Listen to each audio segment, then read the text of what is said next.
Thank you Please so much, conclude. sir. Thank you, sir. Thank you. Now, Mr. Amra Ramji. Then Sri Sambit Patraji.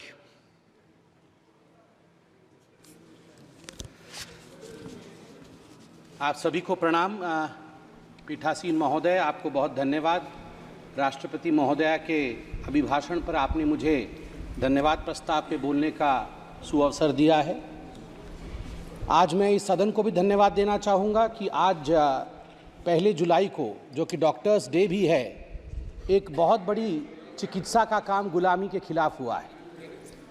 गुलामी की मानसिकता जिसमें बचपन से हम आईपीसी और सीआरपीसी सुना करते थे, अब हम आईपीसी और सीआरपीसी नहीं सुनेंगे, हम भारतीय न्याय संहिता सुनेंगे, हम भारतीय नागरिक सुरक्षा संहिता सुनेंगे। स्वाभाविक रूप से ये एक बहुत बड़ा बदलाव है। मुझे दुख इस बात का है और मुझे कई बार कष्ट इस विषय को लेकर होता है कि ये बातें सुनने में छोटी छोटी लगती होंगी, ये बातें सुनने में शायद महत्वपूर्ण नहीं लगता होगा कि आईपीसी और सीआरपीसी था, भारतीय न्याय संहिता हो गया तो क्या बदलाव हो गया।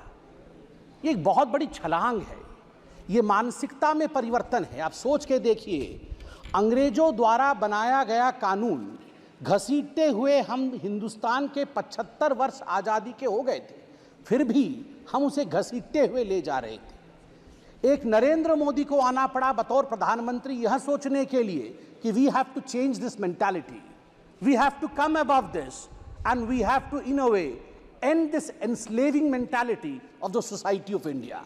आई thank the prime minister, I thank the home minister and I thank each and every one of you for supporting this. सभापति महोदय, तीसरी बार मोदी जी की सरकार बनी है और हर जगह खुशी का माहौल है। हम भी खुश हैं, स्वाभाविक रूप से सरकार बनी, हम खुश हैं। देश की जनता तो खुश है ही कि मोदी जी की सरकार बनी। और विडंबना देखिए, जिनको हम सोच रहे थे कि दुखी होंगे कि हमारी सरकार बनी है और उनकी सरकार नहीं बनी, वो भी खुश है। तो मुझे तो समझ में नहीं आ रहा है, अगर चहुंदिक दिशा में खुशी का वातावरण है, हम खुश, देश खुश, वो भी खुश है, तो खतरे में कौन है और भयभीत कौन है? किसी को भयभीत नहीं होना चाहिए बंधु। आप तो खुश हैं, आप तो खुशी जाहिर कर रहे हैं, और डबल खुशी तो हमारे पास है। हमारे पास खुशी इस बात की भी है कि हमने सरकार बनाई है, और खुशी इस बात की भी है कि एलओपी राहुल जी बने। डबल खुशी है। और एक राहुल जी नहीं बने हैं, दो राहुल जी। आज एक राहुल जी ने कहा मैं आज एक नहीं हूं, मैं दो। जब एक राहुल से इतना बड़ा एसेट का हमें प्राप्ति हुई थी, आप सोचिए 2 राहुल से इस देश को कितना लाभ होगा। और मुझे लगता है हमारे जो विपक्ष के साथी हैं उन्हें भी 2 राहुल से बहुत ही लाभ होगा। नहीं, अच्छी बात है। देखिए, राहुल जी एक एसेट हैं, इसमें कोई दो मत नहीं। मुझे लगता है विपक्ष के मेरे साथी भी इससे सहमत होंगे कि Rahul ji is an asset. Now we have double assets. बंधुगण, मुझे कष्ट इस बात का होता है, मित्रों, मुझे कष्ट इस बात की होती है कि ये दुखी इस विषय से नहीं है, ये दुखी इस विषय से नहीं है कि सरकार उनकी नहीं बनी। बिकॉज आज राहुल जी ने कहा है कि मैं खुश हूं, we are happy and we are contented, हमें खुशी है कि हम अपोजिशन में है। वो दुखी इस बात से नहीं है कि सरकार उनकी नहीं बनी, वो दुखी इस बात से है कि ये डूब क्यों नहीं रहे हैं, इनका 400 पार क्यों नहीं हुआ है। मतलब ये खुशी मना रहे हैं इस बात को लेकर कि इनका 400 पार नहीं हुआ है, और इस विषय को लेकर वो दिवाली मना रहे हैं। आप सोच के देखिए, 3 टर्न से समुद्र के गर्त पे पड़े हुए हैं और ऊपर देख रहे हैं कि इनके जहाज में छेद कब होगा, इनके जहाज में छेद कब होगा और ये कब डूबेंगे। ये खुद तैरने की कोशिश नहीं कर रहे हैं। मुझे लगता है कि हमें भी ईश्वर से और आज शिव जी से प्रार्थना करनी चाहिए कि अगर राहुल जी प्रसन्न है, विपक्ष में रह के प्रसन्न हैं, तो उनकी प्रसन्नता अनंत काल तक बरकरार रहे।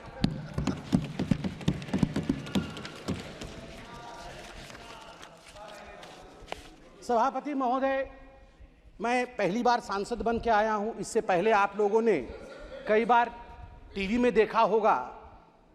मुझे एक विषय, और यह पक्ष विपक्ष का विषय नहीं है, जब मैं 2010 में बैठता था टीवी पर और डिबेट्स होती थी, तो उस समय जब इलेक्शन डिक्लेयर होते थे तो अमूमन जो विषय उभर के आता था, तुरंत टीवी के एंकर्स के विषय में आज बातचीत हुई, तो पहला विषय जो उभरता था कि अरे जातीय समीकरण क्या है, उस फलाने राज्य में चुनाव होने वाला है, वहां का जातीय समीकरण क्या है, वहां का धार्मिक समीकरण क्या है, MY समीकरण बनता है कि नहीं, कितने यादव है, कितने मुसलमान है, कितनी पिछड़ा वर्ग है, कितना अगड़ा वर्ग है, इस समीकरण से क्या हम सरकार बना पाएंगे, कौन सी पार्टी सरकार बनाएगी।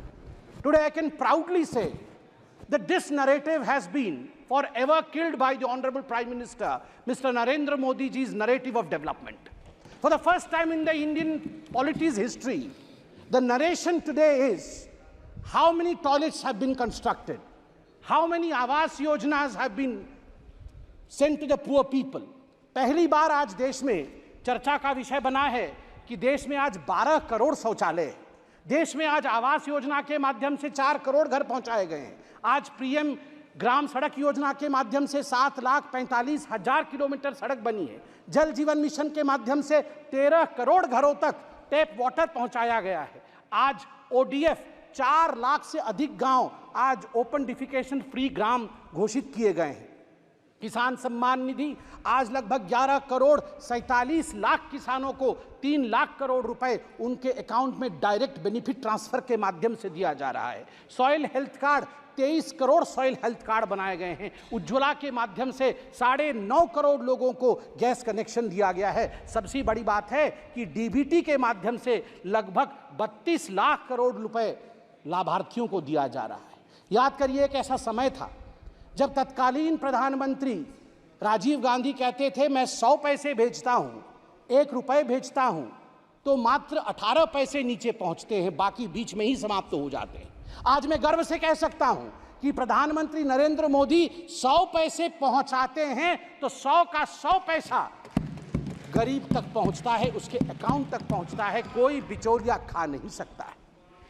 सभापति महोदय, आज डेमोक्रेसी को लेकर, लोकतंत्र को लेकर बहुत सारी बातें हुई हैं और आज ही से नहीं, जिस दिन से ओथ टेकिंग चल रहा है, जिस दिन से शपथ समारोह चल रहा है, उसी दिन से लोकतंत्र को लेकर, संविधान की प्रतियों को लेकर बहुत बातें हो रही है। मैं जगन्नाथपुरी से आता हूं और आज मैं गर्व से यहां जय जगन्नाथ कहते हुए कहता हूं कि लोकतंत्र का जन्म जगन्नाथ धाम में ही हुआ। मैं बताऊंगा, वैज्ञानिक दृष्टिकोण से बताऊंगा क्यों हुआ। लोकतंत्र का जन्मदाता जगन्नाथ धाम है। जगन्नाथ मंदिर ने कलिंग के समय लोकतंत्र स्थापित किया। कलिंग अंग भंग कलिंग कहा जाता है। कलिंग के नरेश, कलिंग के राजा, कलिंग के सब कुछ भगवान जगन्नाथ है। वो तो जगत के नाथ हैं, वो तो ब्रह्मांड के नाथ हैं, मगर कलिंग में हम मानते हैं कि हमारे सर्वे सर्वा नारायण स्वयं हैं, जगन्नाथ है। वो रत्न सिंहासन पर बैठते हैं, रत्न सिंहासन से कलिंग का आसन वो संभालते हैं। उनका प्रतिनिधि वहां के गजपति महाराज होते हैं। मगर आप देखिए सुंदरता, लोकतंत्र का जन्म कैसे होता है। जगन्नाथ महाराज भी राजाधिराज जगन्नाथ, इस जगत के नाथ जगन्नाथ, रत्न सिंहासन को त्याग करके साल में एक बार वो रथारूढ़ होते हैं। वो कहते हैं मैं गरीबों से मिलने जाऊंगा, उनके घर तक जाऊंगा, जो मेरे पास नहीं आ सकते हैं मैं उनसे मिलूंगा। यही लोकतंत्र है, यह प्रजातंत्र है। और जब रत्न सिंहासन त्यज करके जगन्नाथ रथारूढ़ होते हैं, रथ पर आते हैं, तो गजपति महाराज, उड़ीसा के जो महाराज हैं, वो अपने हाथ में झाड़ू लेकर खुद जगन्नाथ के आगे झाड़ू चलाते हैं। उस दिन वो सफाई कर्मचारी बन जाते हैं। और गर्व के साथ मैं उत्कल पुत्र उड़ीसा का निवासी कह सकता हूं, इसी कारण से उड़ीसा में जाति प्रथा नहीं है, क्योंकि हमारे राजा को झाड़ू पकड़ना पड़ता है। जगन्नाथ के सामने लोकतंत्र चलती है और लोकतंत्र की जगन्नाथ की भूमि में राजा भी झाड़ू मारने के लिए बाध्य है। उसे छेरा पहरा कहते हैं। 7 तारीख को रथ यात्रा है, आप देखेंगे राजा स्वयं झाड़ू मार रहे होंगे और तभी जगन्नाथ आगे बढ़ेंगे। यह लोकतंत्र की महिमा है। जब तक सनातन है तब तक लोकतंत्र रहेगा भारतवर्ष में। जगन्नाथ धाम एक ऐसा धाम है, लोकतंत्र के सीख के लिए, अध्यात्म की सीख के लिए आदि शंकराचार्य से हम सब के गुरु नानक महाराज जी ने भी वहां पधारा था। नीलकंठ वर्णी जी ने भी वहां पधारा था।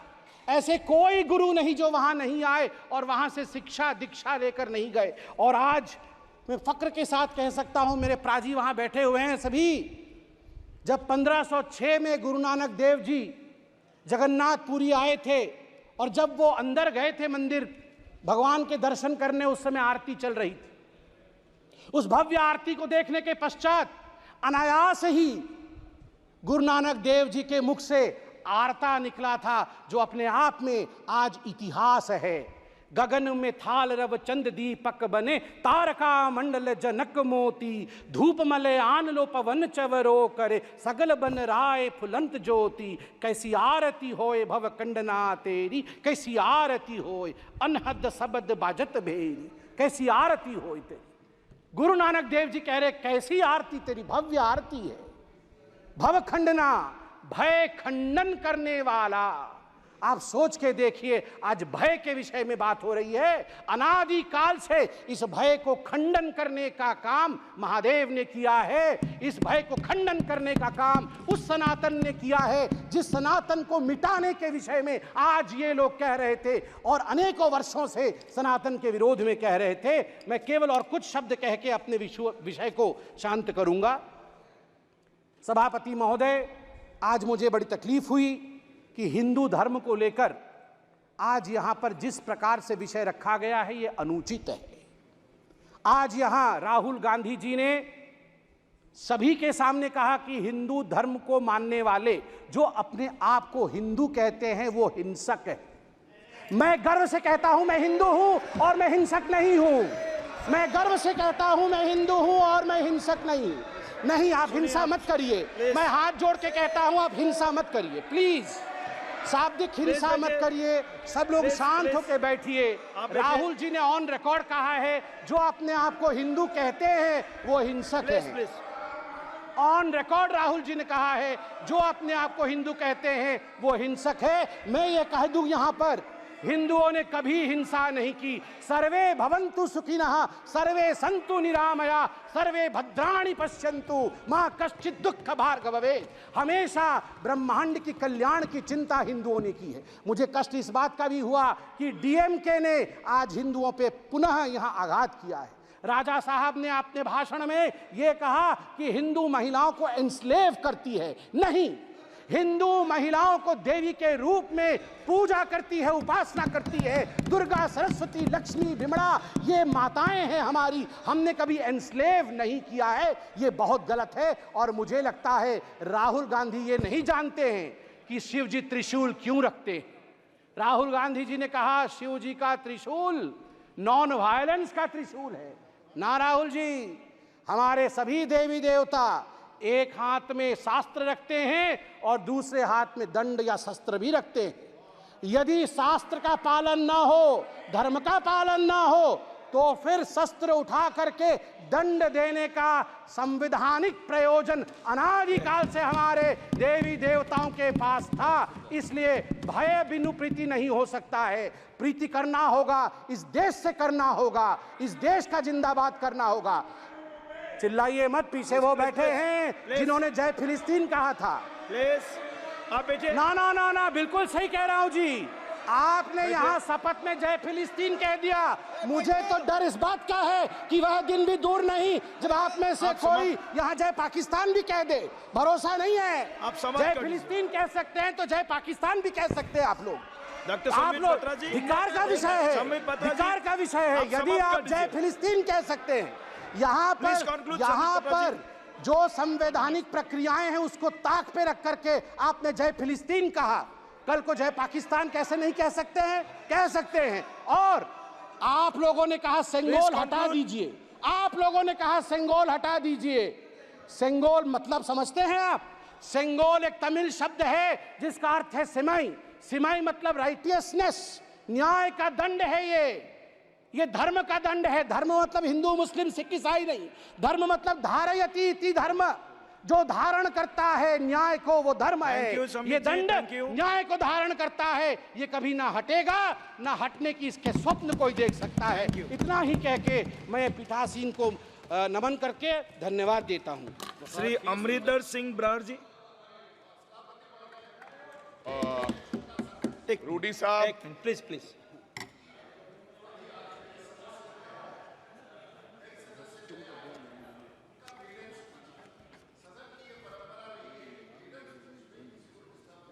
यस, गलत बोलोगे तो क्यों नहीं होगा? नहीं गलत क्यों? रूडी साहब